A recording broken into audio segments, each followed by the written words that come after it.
날씨가 이제 점점 더워지는 것 같습니다. 여러분들 건강 조심하시고요. 코로나가 계속 유행하고 있는데 특별히 좀 조심을 하면 좋을 것 같습니다.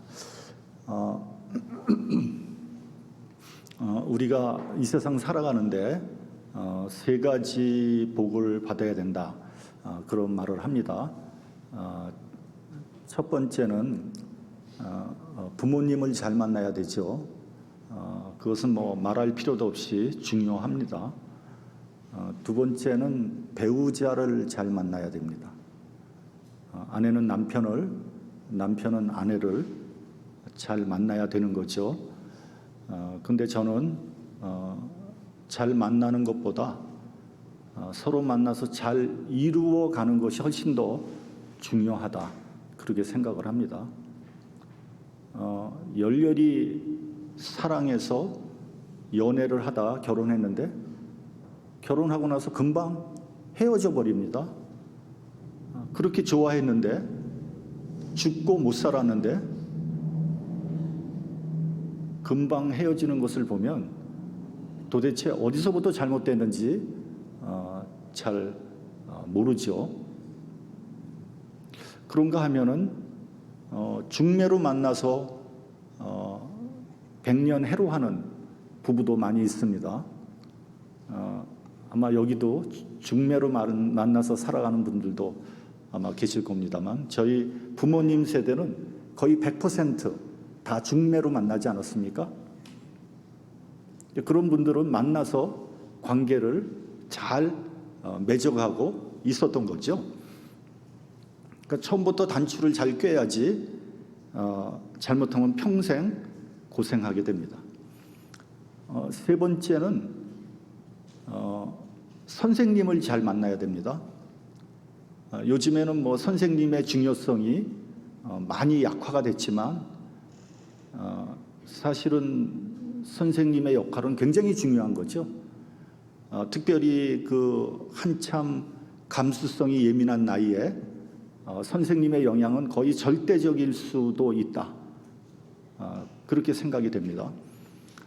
제가 옛날에 학교 다닐 때만 해도 선생님이 좋아서 선생님을 따라서 상급 학교에 진학하는 경우들이 꽤 많이 있었어요. 예를 들면은 영어 선생님을 좋아해서 또 영어를 열심히 하다 보니까 대학도 영문과로 가게 되는 그런 경우들이 많이 있지 않습니까? 교회로 치면은 교역자를 잘 만나야 돼요. 좋은 교역자를 만나는 것은 정말 큰 복이 아닐 수 없습니다. 교역자를 잘못 만나면요, 정신적으로 영적으로 피폐해질 수 있거든요. 요즘에 이제 가스라이팅 혹은 그루밍이라는 말을 많이 씁니다. 이건 심리적으로 조작을 통해서 길들여지는 것을 의미하는 거죠. 마치 개를 길들이듯이 세뇌를 시켜서 복종하게 만드는 그런 것을 가스라이팅 혹은 그루밍이라고 그러지 않습니까? 특별히 이단에 한번 빠지면 빠져나오기 굉장히 힘듭니다. 심리적으로 완전히 의존되어 있기 때문에 판단력과 분별력이 상실이 되는 거죠. 거기서 나오면 죽는 줄 알아요. 교주의 말을 진리로 생각을 합니다. 그래서 온갖 불이익과 착취를 당해도 거기 그대로 있는 거예요. 가족과의 관계를 끊으면 끊었지 그 이단 집단과의 관계를 끊지 못합니다.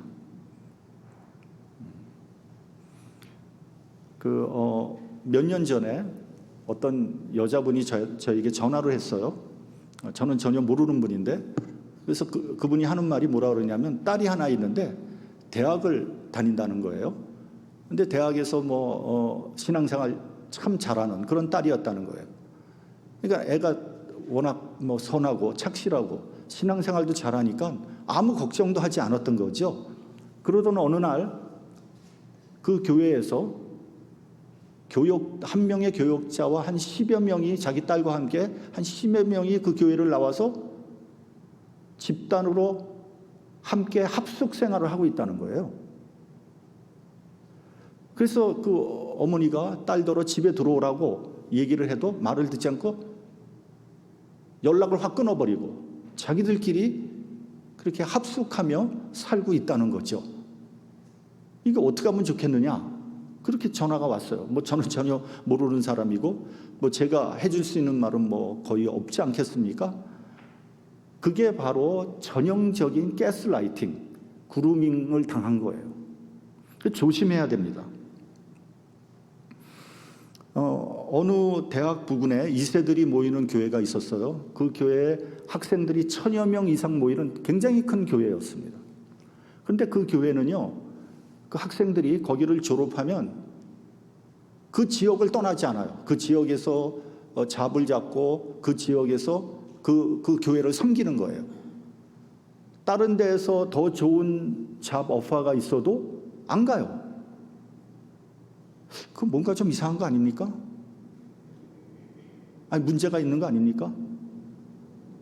아니, 그 젊은 학생들을 좀 더 큰 세계로, 조금 더 좋은 그 기회를 갖도록 격려하고 보내주지는 못할 망정 그 교회에 붙잡아 두는 것이 과연 그게 옳은 길일까요?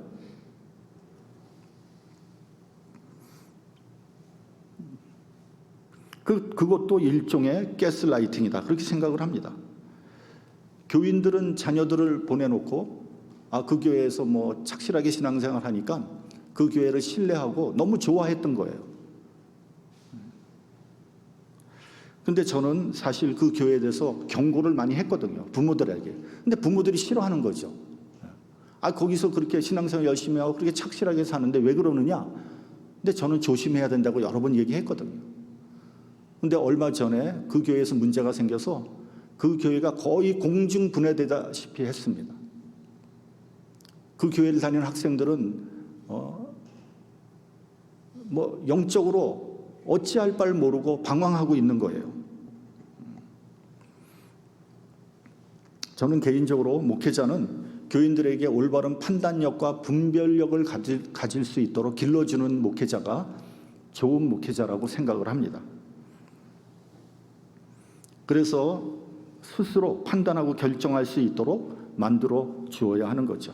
최악의 목회자는 어떤 사람인지 아세요? 나를 따르라고 하는 목회자예요. 나를 따르라고 하면 그게 독재자나 무슨 다름이 있냔 말이죠.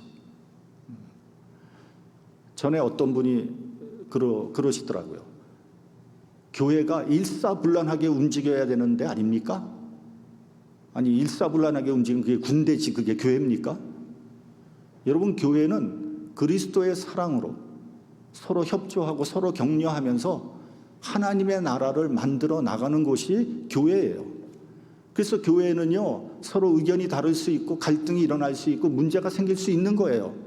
그게 정상적인 겁니다. 그러면서도 우리가 주의 사랑으로 마음을 합해서 한 곳을 향하여 나가는 것이 그 교회거든요. 교회에서 아무런 문제가 없다. 그게 오히려 이상한 거예요. 여러분, 고린도 전후서를 보세요. 초대교회에 얼마나 많은 문제가 일어났습니까? 그게 사도 바울이 목회했던 교회였거든요.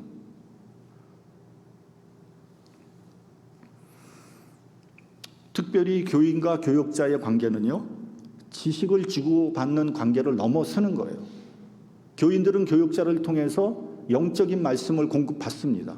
생명의 양식을 얻는 거예요. 개신교에서는 목사라고 그러지만 캐톨릭에서는 뭐라 그럽니까? 신부라고 그러지 않습니까? 신부란 뜻이 뭐예요? 신적인 아버지라는 의미거든요. 그래서 서양 사람들은 신부를 뭐라고 부릅니까? Father라고 부릅니다. 아버지라는 거예요. 그러니까 여러분, 한번 생각해 보세요. 목회자의 말씀을 듣고 새롭게 거듭나서 양육되고 자라며 때로는 칭찬을 듣기도 하고 때로는 징계를 받기도 하면서 신앙생활을 하는 거예요. 이 세상을 떠날 때도 마지막 하나님 말씀을 듣고 하나님의 나라로 가는 거예요. 그러니까 영적으로 볼 때 선생님을 넘어서 분명히 아버지라고 할 수 있어요. 그러므로 목회자는 나이가 많고 적음을 떠나서 영적인 아버지가 되어야 돼요. 그래서 사도 바울은 고린도 교인들에게 이렇게 말씀했습니다.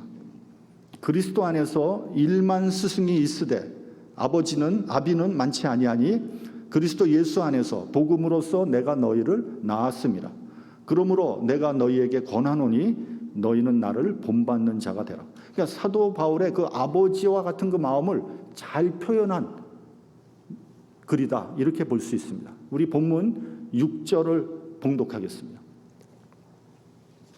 본문 6절. 자, 시작. 가르침을 받는 자는 말씀을 가르치는 자와 모든 좋은 것을 함께 하라. 그러니까 성도와 교역자가 모든 좋은 것을 함께 하라 그랬어요. 그러니까 좋은 것이 뭔지는 뭐 여러 가지 있겠죠. 근데 저는 가장 기본적인 것은 물질적인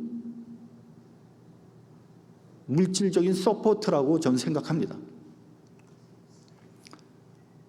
저는 항상 우리 교회 교육자들에게 미안한 마음을 가지고 있어요. 왜냐하면은 그 교육자들에게 풀타임을 주지 못하고 항상 파타임으로밖에 쓸 수 없고 또 사례도 충분히 하지 못하기 때문에 그런 겁니다. 그러면서 뭐 사례도 얼마 되지 않지만 열정을 가지고 일하라고 그렇게 부탁을 하죠. 그걸 갖다 한국에서는 뭐라 그러냐면 열정페이라고 그러더라고요. 옳지 않은 거예요. 온당한 페이를 해야 되는 거죠. 그러나 그것이 중소형 교회의 어려운 점이에요. 여러분, 중소형 교회도 있어야 할 것은 다 있어야 되거든요. 찬양팀도 있어야 되고 반주자도 있어야 되고 지휘자도 있어야 되고요. 전도사도요. 각 부서별로 다 있어야 돼요. 중고등부, 유스그룹, 그러니까 유초등부, 중고등부, EM. 여러분, 유초등부 가리키는 전도사가 유스그룹도 가리킬 수 없잖아요. 시간이 같은데 말이죠.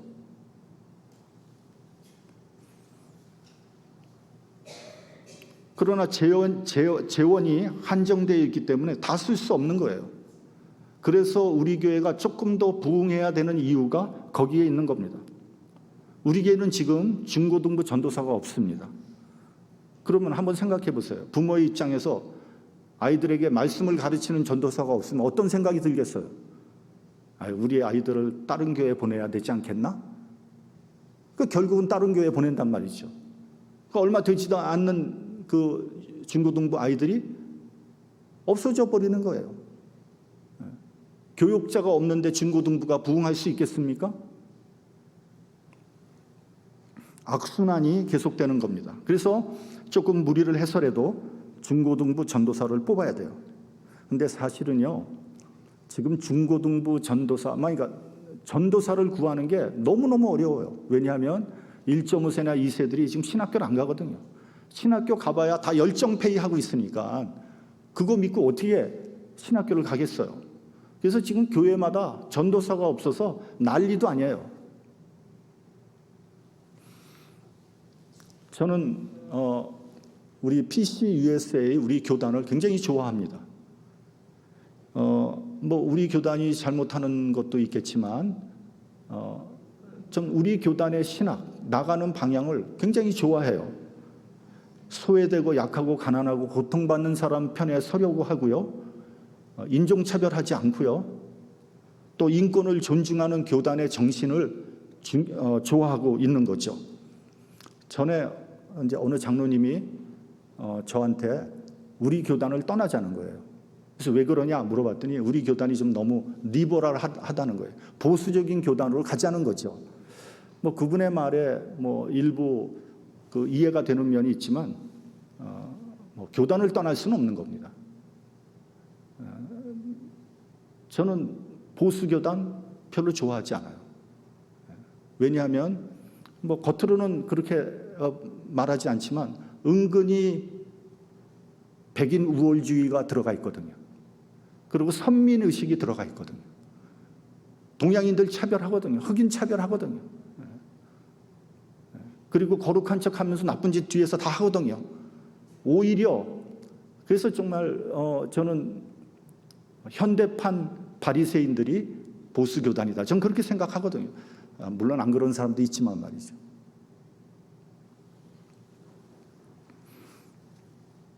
또 우리 교단은 과거에 한국의 선교사를 파송해서 장로교를 알려준 고마운 교단이거든요. 여러분들이 알고 있는 장로교 선교사들이 대부분 다 우리 교단 출신들입니다. 90% 이상이 미국 장로교에서 파송한 사람들이에요. 뭐 언더우드는 물론이고 마포 삼열, 뭐 알렌, 뭐 린튼 이런 사람들 전부 다 PCUSA 선교사들이었어요.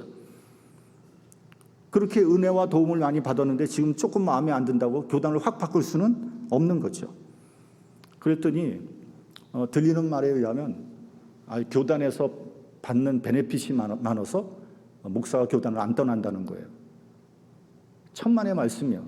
우리 교단은 뭐 여러 가지 경제적으로 어려웠지만 한 번도 교단의 베네핏을 받은 적이 없어요. 오히려 헌금을 하면 했지. 저도 교단의 베네핏 받지 않았습니다. 다만 우리 교단은 목회자를 위한 펜션 플랜이 있어요. 그래서 은퇴를 하면 한 1,200불에서 많게는 2,000불 정도 한 달에 줍니다. 큰 돈이죠. 노후 생활에 큰 도움이 되죠. 그런데 저는 800불밖에 못 받습니다. 왜냐하면 우리 교회 한때 굉장히 어려웠기 때문에 펜션과 또 보험료를 여러 해 동안 내지 못했거든요. 그래서 800불밖에 못 받습니다. 여러분, 저는 목회자를 위한 펜션 플랜은 반드시 필요하다고 생각합니다. 왜냐하면 목회자들이 대부분 돈이 없거든요. 쥐꼬리만한 사례를 받고 평생 목회했는데 무슨 돈이 있겠습니까? 그래서 은퇴한 목사님들의 삶이 굉장히 어렵습니다. 그렇다고 뭐 돈을 달라는 것은 아니에요. 목회자는 돈에 대해서 깨끗해야 됩니다. 저는 제가 은퇴하기 전까지 우리 교회의 헌금 1불도 사익으로 쓰지 않을 겁니다. 사도 바울도 고린도전서 9장에서 이렇게 말씀하고 있습니다. 성전에서 일을 하는 이들은 성전에서 나는 것을 먹는다고 하면서 내가 이 말을 쓰는 것은 내게 이같이 하여 달라는 것이 아니라 내가 차라리 죽을지언정 그리고 점점점 이렇게 돼 있어요. 여러분 이게 무슨 말입니까? 목회자의 자존심을 지키겠다는 거거든요. 나는 가난하지만 나는 살기 어렵지만 난 끝까지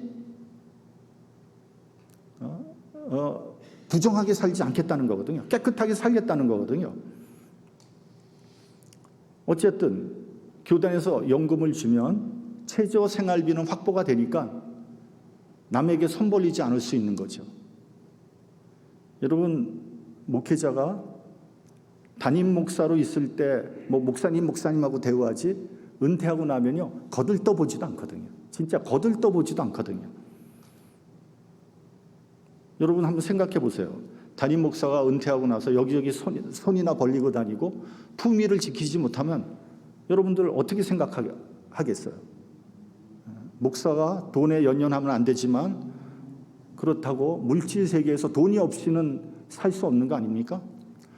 그래서 여러분 다른 교단 목사님들이 우리 교단의 펜션 플랜을 너무너무 부러워하고 있어요. 목회할 때는 우리는 뭐 그런 거 생각하지 않고 뭐 진짜 하나님께서 주시는 돈만 가지고 산다 뭐 이렇게 얘기하다가 은퇴할 때쯤 되면 아이고 저 PCUS에 미리 들어갈 걸 그런 사람들 많아요. 근데 아무나 들어오지 못해요, 여러분. 아무나 안 받아줘요.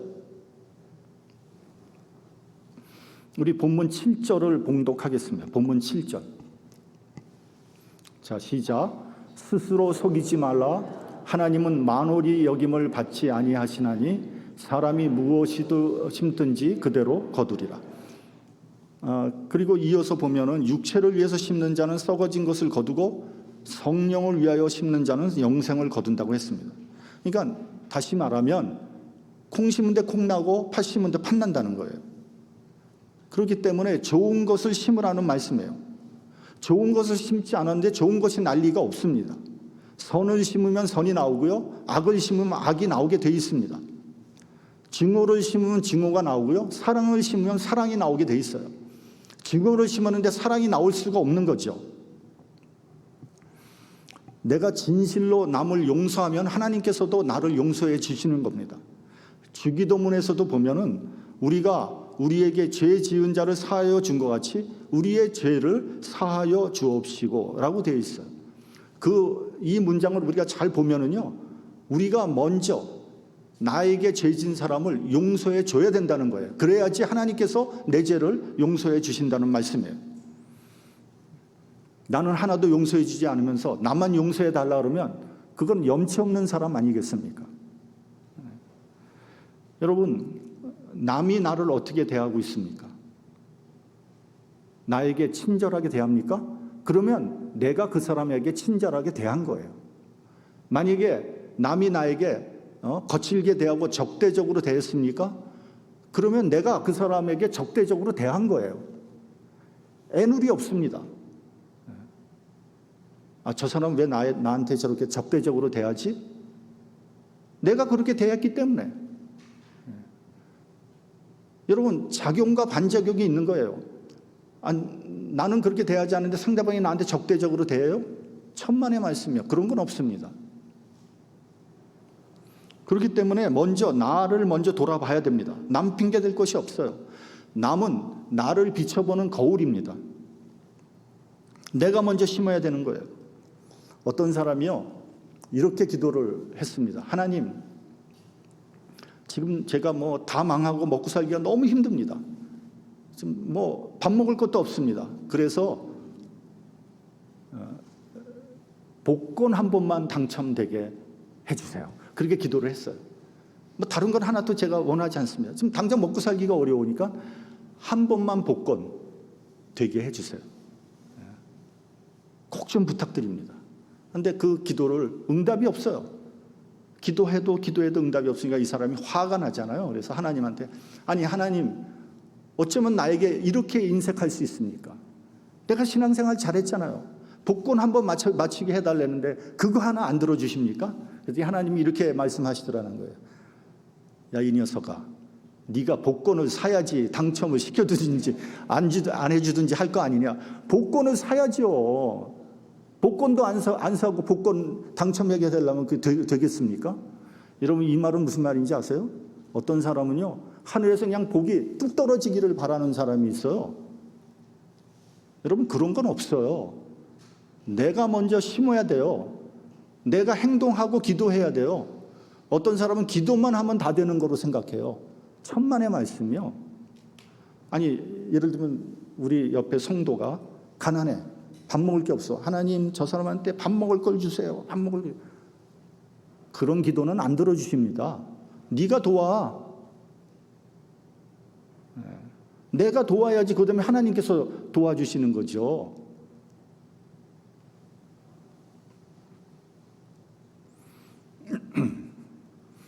둘째는 때가 이르면 거둔다고 했어요. 여러분, 봄에 심으면 가을에 거두는 거예요. 봄에 심고 금방 거둘 수 없어요. 과실나무를 심으면 몇 년을 기다려야지 과실을 얻을 수 있는 거 아닙니까? 교육은 백년지 대계라고 했습니다. 교육에 관심을 갖고 교육에 신경을 쓰기 시작하면 100년을 기다려야 된다는 거 아닙니까? 근데 문제는 뭐예요? 우리가 기다리지 못하는 거예요. 우린 너무 조급해요.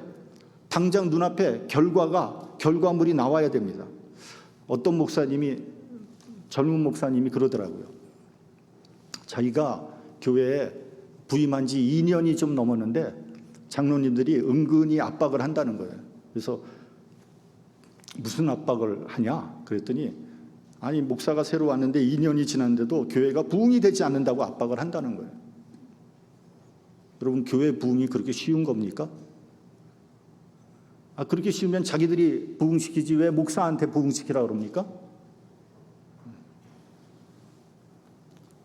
한 영혼이 신앙적이고 인격적인 교감을 통해서 신뢰를 바탕으로 교회에 정착하는 것이지, 무슨 공장에서 물건 찍어내듯이 교회 와가지고 정착하는 것입니까? 그런 건 없습니다. 한국에서 보면은요, 1년에 몇백 명 이제 전도했다고 전도왕 그래가지고 이렇게 교회마다 다니면서 막 간증하고 그런 사람들이 있더라고요. 물론 열심히 노력해서 전도했을 거예요. 그런 분들의 노력을 제가 무슨 비판하거나 폄하할 생각은 하나 추워도 없습니다. 또 하나님께서 또 그런 사람을 통해서 또 역사하셨으리라고 저는 생각을 합니다. 그럼에도 불구하고 그러한 방법이 과연 성경적이고 신앙적이고 인격적인 것이냐, 여전히 의문이 남게 되는 거죠. 때가 이르면 거둔다고 했어요. 때를 기다려야 합니다. 여러분, 하나님은 보답하시는 하나님입니다. 내 대해서 축복받지 못하면 내 자녀 대해서 축복받게 되는 거예요. 출애굽기를 보면 나를 미워하는 자의 죄를 갚되 아비로부터 아들에게로 3, 4대까지 이르게 하거니와 나를 사랑하고 내 계명을 지키는 자에게는 1000대까지 은혜를 베푼다 그랬어요. 네.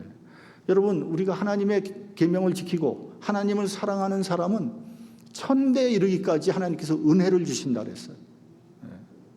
그런 분이 하나님이에요. 본문 8절에 보면은 육체를 위해서 심는 자는 육체로부터 썩어진 것을 거둔다고 그랬어요. 그렇기 때문에 여러분, 육체를 위해서 심지 마십시오.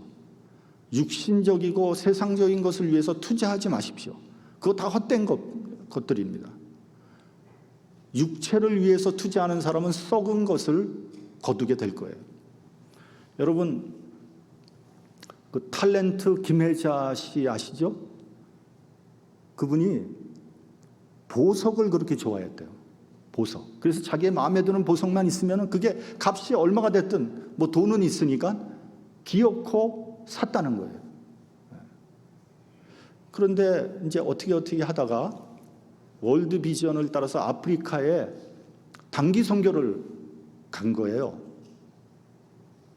그곳에서 아이들이 제대로 교육도 받지 못하고 헐벗고 굶주리고 영양실조로 죽어가고 또 그 오염된 물을 먹고 애들이 병에 걸리고 죽어가고 이런 것들을 보면서 크게 회개했다고 합니다.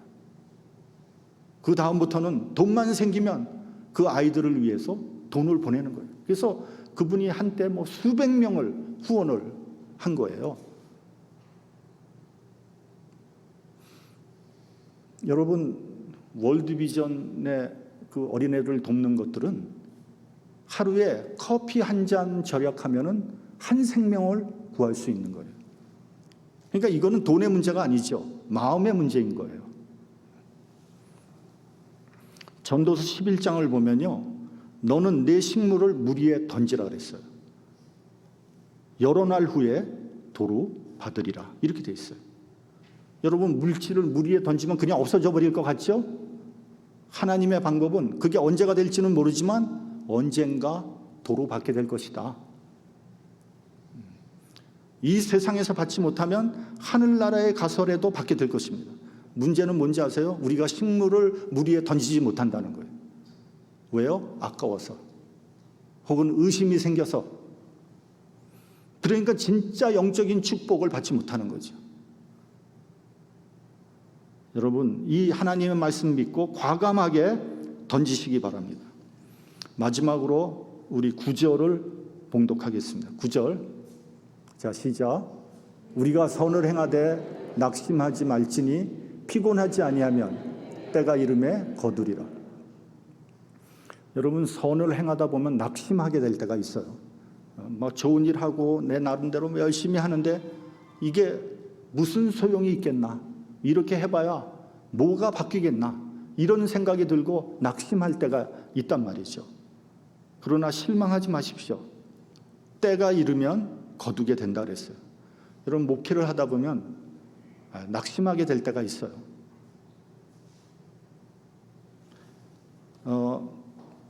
목사는요, 설교를 위해서 가장 많은 시간을 투자합니다. 묵상하고 연구하고 고민하고, 그렇게 해서 설교를 하면 그 설교를 듣고 좀 변화되면 얼마나 좋겠습니까?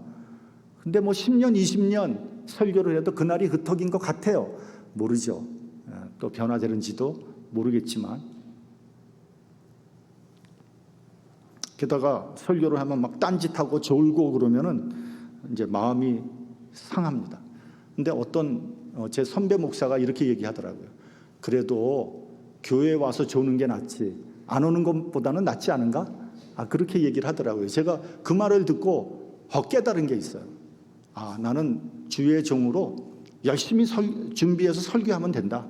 나는 주님께서 나에게 주신 그 사역을 내가 정말 열심히 감당하면 된다. 변하게 하는 사람은 내가 아니라 하나님이기 때문입니다. 여러분, 요셉은 아무런 잘못도 하지 않았는데 형제들에게 미움을 받아서 애굽의 포로가 되잖아요. 애굽의 노예가 되잖아요. 그래서 보디발의 집에 팔려갔는데 그 집에서 또 열심히 해서 그 집을 총괄하는 집사가 됩니다. 근데 보디발의 아내가 요셉을 유혹하지 않습니까? 근데 요셉은 그 보디발 아내의 유혹을 뿌리칩니다. 옳은 일을 했는데 보디발 아내를 겁탈하려고 했다는 누명을 쓰고 감옥에 들어가지 않습니까? 얼마나 억울하겠습니까? 얼마나 실망이 되고 낙심되겠습니까? 또 감옥 안에서도 이제 술 맡은 관원의 꿈을 해몽해서 술 맡은 관원이 감옥을 나가지 않습니까? 그럼에도 불구하고 요셉은 그대로 감옥에 갇혀 있었어요. 근데 그로부터 2년이 지난 다음에 바로가 꿈을 꾸게 되죠. 근데 이 꿈이 심상치 않은 꿈이에요. 이게 굉장히 불길한 꿈 같은데 이걸 해석해 줄 사람이 없지 않습니까? 그래서 고민하는데 술 맡은 관원이 그때 비로소 요셉을 기억해내죠. 요셉이라는 사람이 있는데 이 사람이 꿈을 기가 막히게 해몽합니다. 그 사람을 불러오십시오. 그래서 감옥에 있는 요셉을 불러오지 않습니까? 요셉은 지혜롭게 바로의 꿈을 해몽해서 애굽의 총리 대신이 되지 않습니까? 무려 13년 만에 죄수라는 신분에서 최고의 위치까지 올라가게 되었습니다. 그 모든 과정에서 요셉은 한 번도 컴플레인을 하지 않아요. 낙심하거나 실망하지 않고 묵묵히 기다렸어요. 왜냐하면 하나님께서는 때가 되면 거두는 분이신 것을 알았기 때문이죠. 그러므로 여러분, 먼저 선한 것을 심으시기 바랍니다. 하나님의 사역도 나에게 맡겨진 사역 열심히 감당하기 바랍니다. 여러분, 지금 아무도 안 알아준다 그래도 하나님께서 언젠가는 그 사역에 대해서 보상하시기 때문입니다. 여러분, 하나님의 사역에도요 기회가 있는 거예요. 10절을 보면 기회가 있다 그래서 기회가 되는 대로 여러분 하고 싶다고 아무 때나 할 수 있는 게 아니에요. 다 때가 있는 겁니다. 심을 때가 있으면 거둘 때가 있고요. 웃을 때가 있으면 울 때가 있는 거고요. 사역을 할 수 있는 때가 있다면 사역을 할 수 없는 때가 있는 거예요. 피곤하다고 중단하지 마시기 바랍니다. 낙심되고 실망된다고 컴플레인하고 확 집어치고 이렇게 하지 마시기 바랍니다. 그 고비를 넘기셔야 돼요. 그러면 때가 이르면 거두게 될 것입니다. 하나님께서는 보상하시는 분이에요. 하나님의 보상을 기다리며 묵묵히 주의 사역을 감당하는 저와 여러분이 되시기를 주님의 이름으로 축원합니다. 기도하겠습니다.